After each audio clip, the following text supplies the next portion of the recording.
Assalamualaikum sahabat proyek kita yang dirahmati Allah.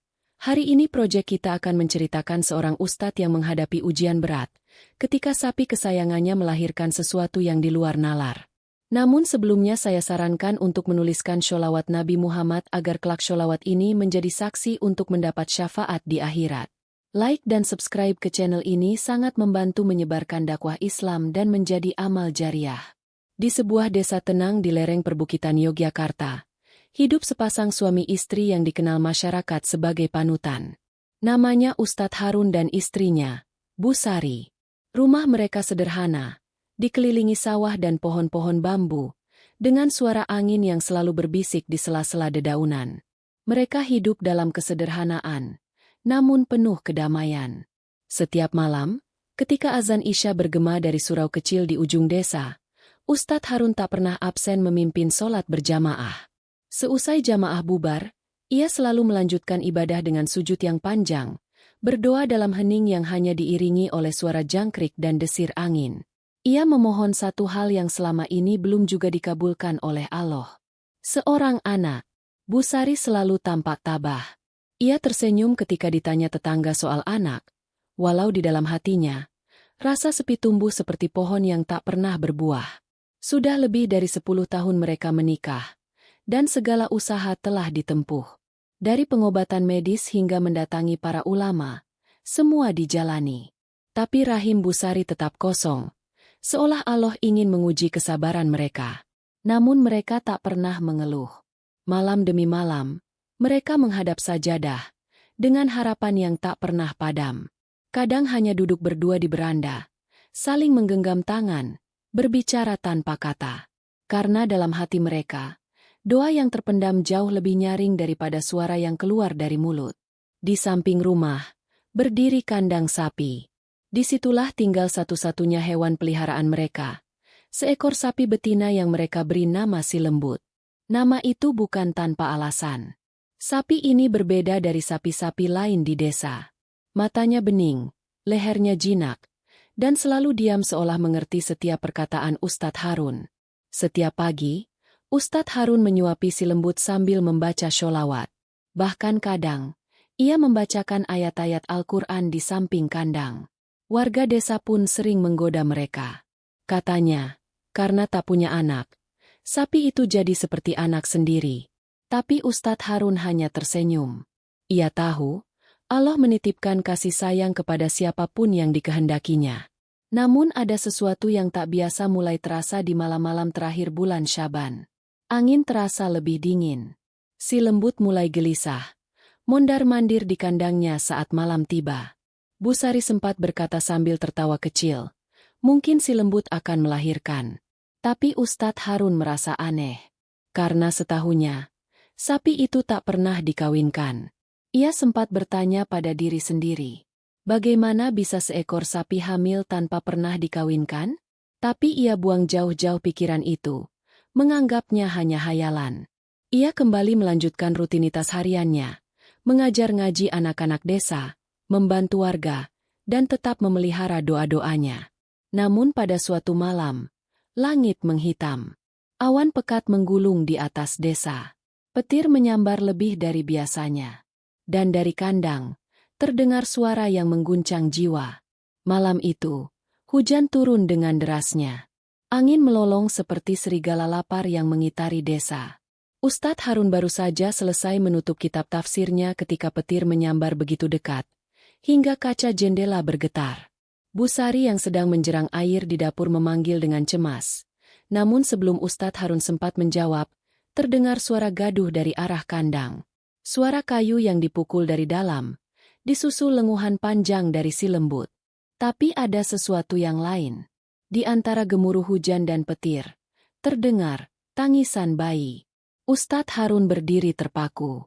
Tubuhnya gemetar, bukan karena dingin, tapi karena perasaan tak wajar yang menusuk dadanya. Ia bergegas mengenakan sarung, mengambil lampu petromak, dan berlari menuju kandang. Air hujan mengguyur tubuhnya, namun ia tak peduli. Suara tangisan itu semakin jelas. Tangisan yang lirih namun memilukan. Seperti memanggil-manggil seseorang yang lama ditunggu. Begitu tiba di depan kandang, Ustadz Harun tertegun. Si lembut sedang berbaring, tubuhnya basah dan berlumpur. Namun bukan anak sapi yang berada di bawah perutnya, melainkan seorang bayi. Ya, bayi manusia. Laki-laki. Kulitnya kemerahan, tubuhnya masih berlendir, dan tali pusarnya masih menggantung. Matanya terbuka, menatap langit malam yang menggelegar. Ustadz Harun menahan napas. Matanya membelalak. Tenggorokannya tercekat. Ia melangkah mundur setapak, lalu kembali mendekat. Berkali-kali mengucek mata. Tapi yang dilihatnya tetap sama. Seorang bayi laki-laki, tergeletak di atas jerami, tepat di bawah tubuh sapi peliharaannya. Subhanallah. Bisiknya nyaris tak terdengar. Ia mengangkat bayi itu dengan kedua tangan, membawanya ke bawah atap, dan membungkusnya dengan surban. Bu Sari yang baru menyusul dari dapur menjerit kecil melihat suaminya membawa bayi dari kandang sapi. Astagfirullah. Dari mana itu? Dari kandang, jawab Ustadz Harun pelan. Masih terengah, hujan membasahi janggutnya. Malam itu, mereka berdua tidak tidur. Bu Sari membersihkan bayi itu dengan air hangat, membungkusnya dengan kain bersih, lalu memeluknya erat. Bayi itu tenang di dadanya, seperti telah mengenali aroma kasih yang selama ini menunggunya. Pagi harinya, kabar menyebar seperti api di musim kemarau. Warga berdatangan. Dari ujung dusun hingga yang tinggal di bawah bukit, semua ingin melihat bayi yang katanya lahir dari sapi. Mbah Darto, tetua desa, datang sambil membawa kitab tua. Ia menatap bayi itu dalam diam, lalu berkata, "Ini bukan bayi biasa. Ini anak titipan dari langit." Beberapa warga bahkan mencium tangan Ustadz Harun, menyebutnya sebagai wali, sebagai orang pilihan. Tapi Ustadz Harun hanya menggeleng pelan. "Ini bukan mukjizat saya. Ini kehendak Allah." Meski hatinya penuh keheranan, ia memilih diam. Karena jauh di lubuk hatinya, ada pertanyaan yang belum bisa ia jawab. Bagaimana bisa seekor sapi melahirkan manusia? Hari-hari berikutnya, rumah Ustadz Harun tak pernah sepi. Warga datang silih berganti, tak hanya dari desa sendiri, tapi juga dari dusun lain, bahkan kota kecil di kaki gunung. Semua ingin menyaksikan bayi yang konon lahir dari sapi. Beberapa datang dengan penuh takzim, ada pula yang sekadar ingin tahu. Bu Sari, dengan wajah teduh dan penuh cinta, menyambut siapapun yang datang. Bayi itu diberi nama Fahri, artinya kebahagiaan. Karena memang sejak ia hadir, senyum Bu Sari tak lagi hilang dari wajahnya. Ia menyusui Fahri dengan penuh kelembutan, meskipun tubuhnya tak pernah mengandung. Entah bagaimana, air susu keluar dengan sendirinya. Masyarakat menyebut itu karamah. Tapi Ustadz Harun hanya menyimpannya dalam hati. Fahri tumbuh cepat. Dalam waktu 3 bulan, tubuhnya seperti bayi usia 6 bulan. Ia jarang menangis, dan bila tertawa, suaranya membuat orang yang mendengarnya ikut tersenyum. Matanya jernih, hitam pekat, dan dalam. Seolah menyimpan sesuatu yang tak bisa dijelaskan. Namun tak semua orang percaya begitu saja. Pak Lurah mulai bertanya-tanya. Ia mengundang Ustadz Harun secara pribadi ke rumahnya, dan bertanya dengan nada halus, namun penuh curiga. "Sampean yakin, bayi itu benar-benar lahir dari sapi?" Ustadz Harun menunduk. Ia sendiri belum bisa memahami peristiwa itu sepenuhnya. "Saya hanya menyaksikan apa yang saya lihat, Lurah. Saat saya datang ke kandang malam itu, si lembut sedang berbaring, dan bayi itu ada di sana." Pak Lurah mengangguk pelan, lalu berkata, "Kalau begitu, tolong jangan izinkan siapapun membawa cerita ini keluar desa. Kita tak ingin jadi sorotan. Bisa berbahaya." Dan memang, beberapa hari setelahnya, datang 2 orang lelaki tak dikenal. Mereka berpakaian rapi, mengaku dari media daerah. Mereka memaksa ingin melihat Fahri, bahkan sempat menyodorkan uang agar diizinkan memotret. Tapi Ustadz Harun menolak halus. "Ini bukan tontonan. Ini amanah." Para tetua desa kemudian sepakat. Fahri akan dibesarkan seperti anak biasa. Tak perlu ada cerita tentang sapi dan keajaiban. Tak perlu ada kamera. Tak perlu ada berita. Cukup mereka dan Allah yang tahu. Tapi tetap saja, rasa penasaran tak mudah padam. Apalagi ada satu pertanyaan yang selalu mengganggu pikiran Ustadz Harun. Jika benar bayi itu lahir dari sapi, bagaimana mungkin ia sempurna seperti bayi manusia?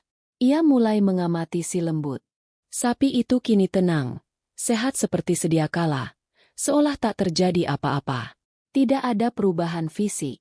Tidak ada tanda-tanda pernah mengalami proses melahirkan. Bahkan waktu ia panggil mantri hewan untuk memeriksa, sang mantri hanya menggeleng. Sapi ini steril, Pak Ustadz. Tak mungkin bisa beranak. Malam demi malam, pertanyaan itu makin berat di pikiran Ustadz Harun. Ia bangun tengah malam, duduk di depan kandang, hanya menatap keheningan sambil menyebut nama Allah. Namun tak satu pun jawaban datang. Sampai suatu hari, sebuah peristiwa mengubah segalanya. Pagi itu, langit bersih, kabut tipis menyelimuti sawah yang membentang di belakang rumah Ustadz Harun. Burung-burung pipit beterbangan rendah, mencari biji-bijian di sela jerami yang baru dipanen. Ustadz Harun sedang duduk di beranda, memangku Fahri yang tertidur pulas di pelukannya. Bu Sari di dapur, menyiapkan sarapan seperti biasa. Tiba-tiba terdengar suara ketukan di pagar depan. Pelan, ragu-ragu. Ustadz Harun bangkit, masih menggendong Fahri. Saat membuka pintu pagar, tidak ada siapa-siapa. Hanya angin yang bergerak pelan dan secarik amplop berwarna coklat yang tergeletak di atas lantai tanah, tepat di depan tangga kayu. Ustadz Harun menunduk, mengambil amplop itu.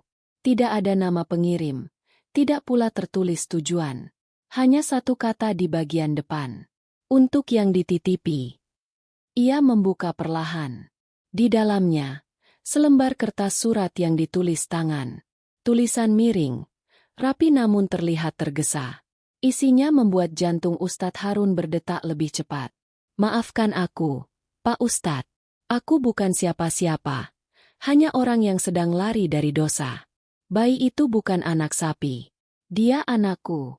Malam itu, aku letakkan dia di kandang dengan harapan Allah menunjukkan jalan. Dan Allah memilih rumah panjenengan. Terima kasih telah merawatnya. Aku hanya ingin dia tumbuh di tangan orang baik. Aku akan pergi jauh, dan tidak akan mengganggu. Semoga Allah membalas kebaikan panjenengan dan istri. Tangan Ustadz Harun gemetar. Ia membaca surat itu sekali lagi, lalu menatap ke arah kandang. Si lembut berdiri tenang, seperti biasa. Diam, seolah tahu bahwa rahasia besar telah terungkap. Ia kembali ke dalam rumah, menyerahkan surat itu kepada Bu Sari. Istrinya membaca perlahan, lalu menatap suaminya dengan mata yang mulai basah. Mereka tidak berkata apa-apa, karena di antara mereka, tak perlu banyak kata untuk saling memahami. Hari itu, suasana rumah menjadi lebih hening dari biasanya. Tak ada tawa, tak ada suara pengajian anak-anak seperti biasa. Ustadz Harun meminta waktu sendiri, mengurung diri di musala kecilnya di samping rumah. Di dalam, ia sujud lama, memohon petunjuk. Hatinya campur aduk, lega, sedih, dan entah apa lagi. Keajaiban yang selama ini dipercayai, ternyata bukan mukjizat, melainkan titipan manusia lain yang sedang terhimpit hidup. Namun, anehnya, tidak ada amarah, tidak pula kecewa. Justru yang mengalir dari hati Ustadz Harun adalah rasa syukur. Fahri tetaplah anak yang datang atas izin Allah. Entah lewat jalan mana, ia sampai ke pelukan mereka. Malam itu, untuk pertama kalinya sejak Fahri datang, Ustadz Harun tidur dengan tenang. Tapi satu hal masih mengganjal. Siapa perempuan itu? Dan apakah benar dia telah pergi selamanya? Hari-hari berlalu, namun pertanyaan itu terus menggelayuti benak Ustadz Harun. Ia tidak berniat mencari siapa perempuan itu. Namun jauh di lubuk hatinya, ada dorongan untuk memahami lebih jauh. Bukan untuk mengungkit masa lalu, tapi untuk memastikan bahwa keputusan mereka untuk membesarkan Fahri benar-benar pilihan terbaik bagi semua. Suatu sore, selepas asar, Ustadz Harun berjalan menuju pasar desa. Bukan untuk berbelanja, melainkan menemui seseorang. Namanya Mbah Juminten, penjual jamu tua yang telah puluhan tahun berdagang di pojok pasar. Ia dikenal sebagai orang yang tahu hampir segala hal tentang warga desa dan sekitarnya.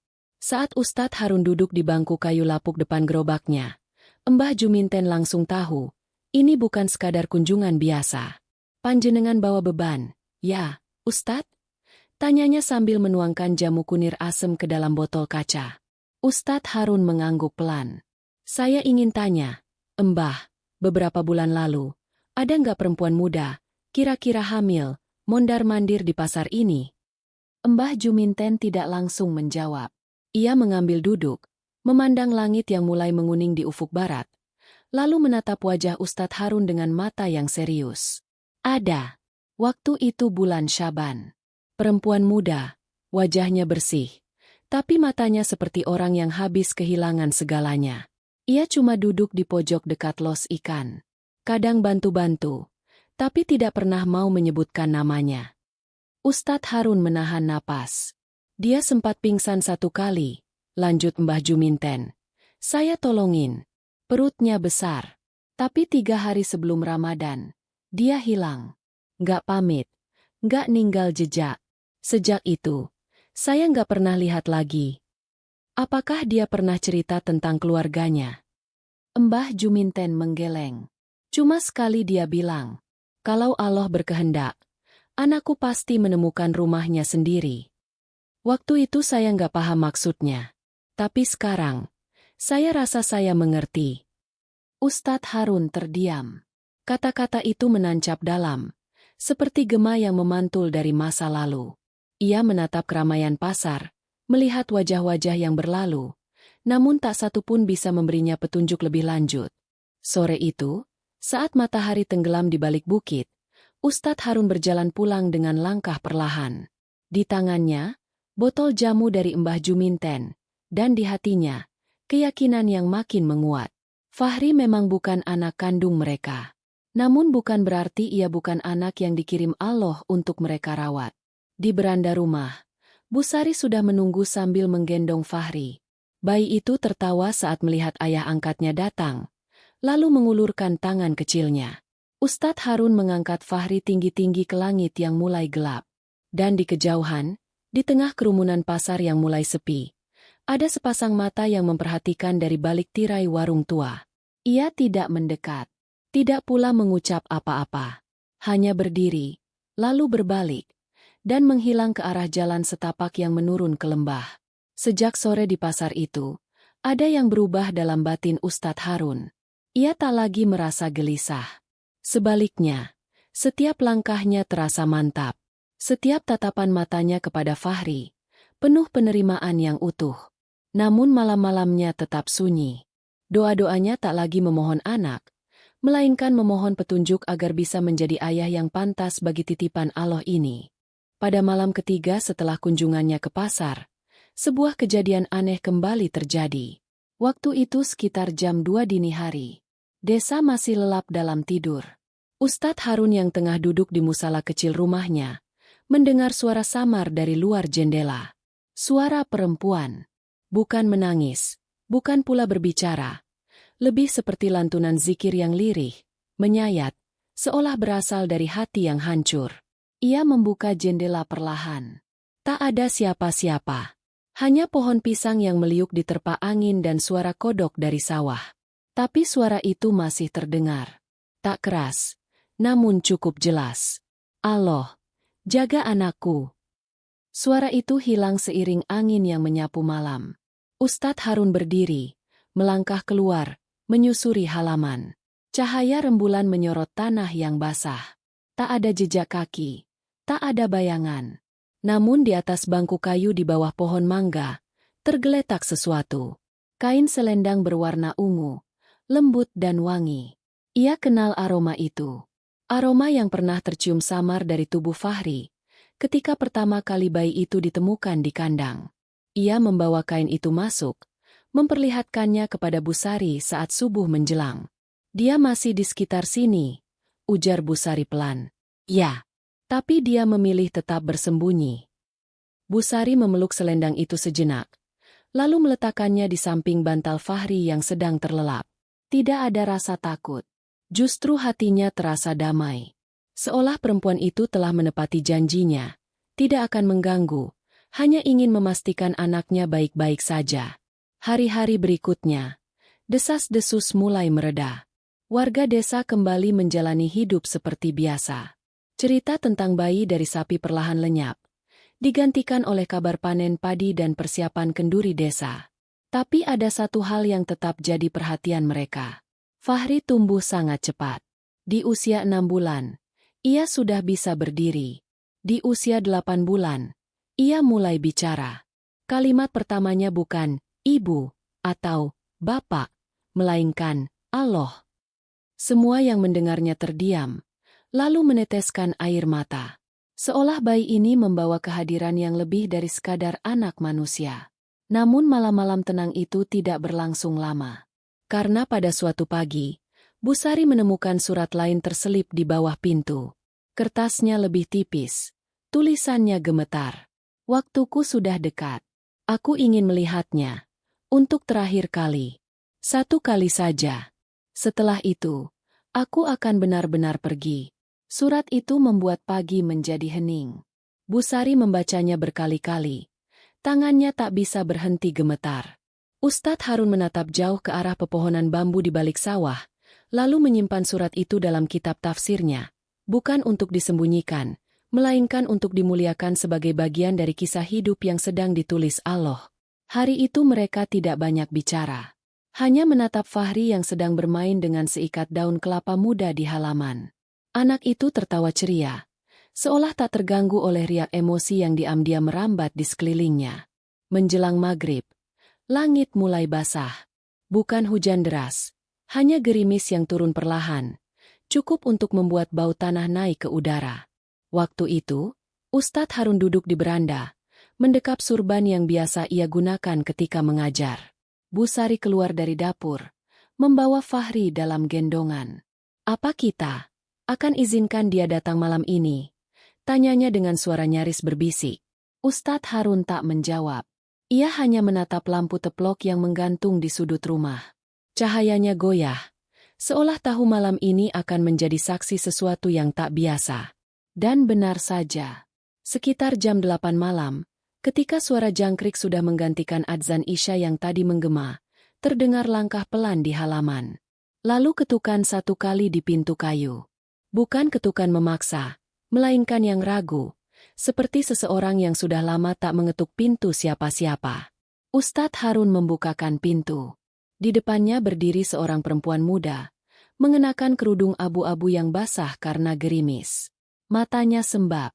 Di tangannya tergenggam kain kecil, selembar baju bayi. Ia menunduk dalam, tak berani menatap Ustadz Harun.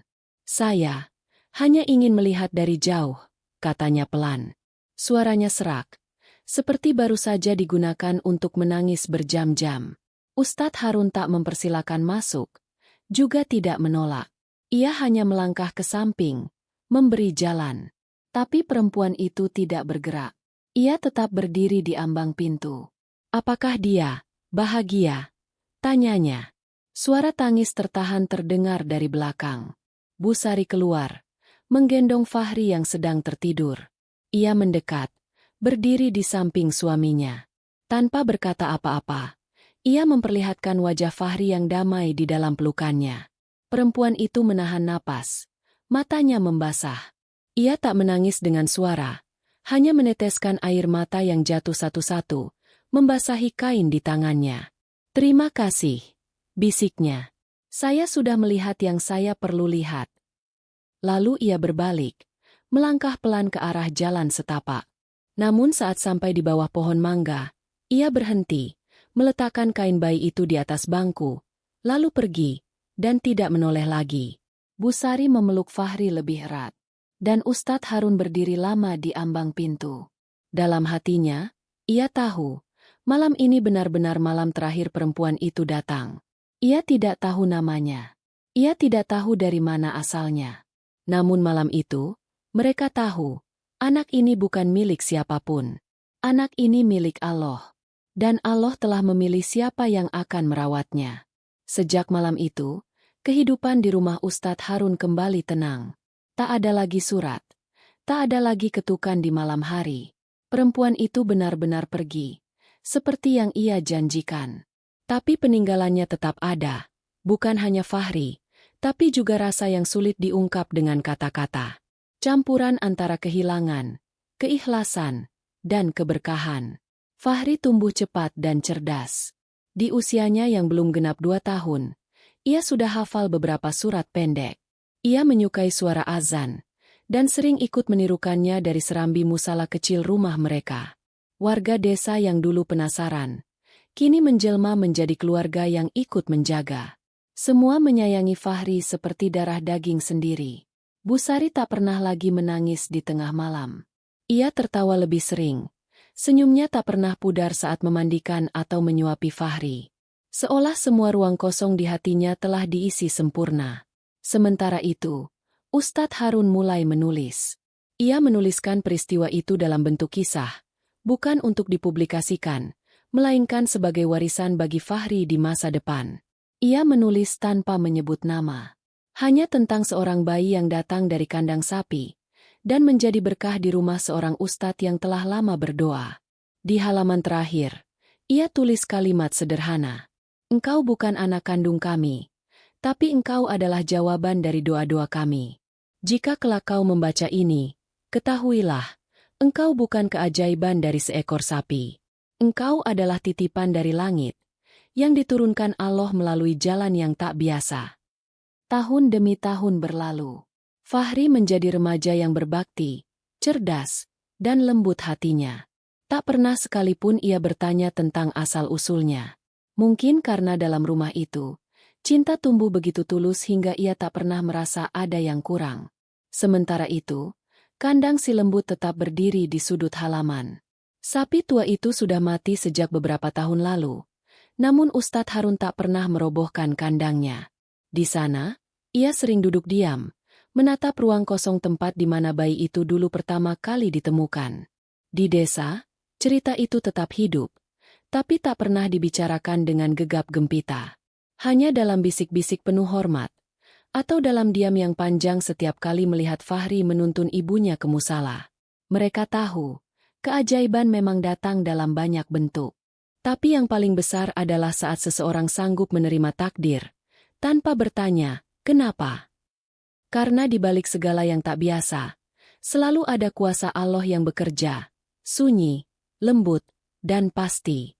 Hikmah cerita. Cerita ini mengajarkan kita bahwa setiap kejadian dalam hidup, betapapun aneh atau tak terduga, terjadi atas kehendak Allah. Kadang, jawaban dari doa-doa kita tidak datang dalam bentuk yang kita harapkan, tapi Allah tahu apa yang paling kita butuhkan. Sebagaimana firman Allah dalam Al-Quran. Boleh jadi kamu membenci sesuatu, padahal itu baik bagimu, dan boleh jadi kamu menyukai sesuatu, padahal itu buruk bagimu. Allah mengetahui, sedang kamu tidak mengetahui. Quran Surat Al-Baqarah 216. Cerita ini adalah fiktif, disusun secara naratif dan emosional agar terasa nyata, semata-mata untuk mengambil hikmah dan pelajaran di balik peristiwa yang disampaikan. Semoga bisa menjadi bahan renungan dan memperkuat keyakinan kita pada takdir Allah yang penuh rahmat. Terima kasih telah mendengarkan cerita ini hingga selesai. Jika kamu suka dengan ceritanya, silakan tinggalkan komentar, tekan tombol like, dan subscribe agar tidak ketinggalan cerita-cerita berikutnya yang syarat makna dan inspirasi. Sampai jumpa di kisah selanjutnya.